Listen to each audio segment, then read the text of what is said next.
त्याच्या आशीर्वादाने करू सुरुवात शोभकार्याला.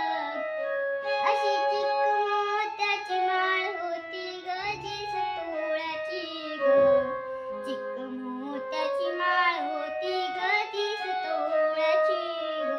जसा गणपतीचा गोंडा चौरंगी लाल बावटा ग.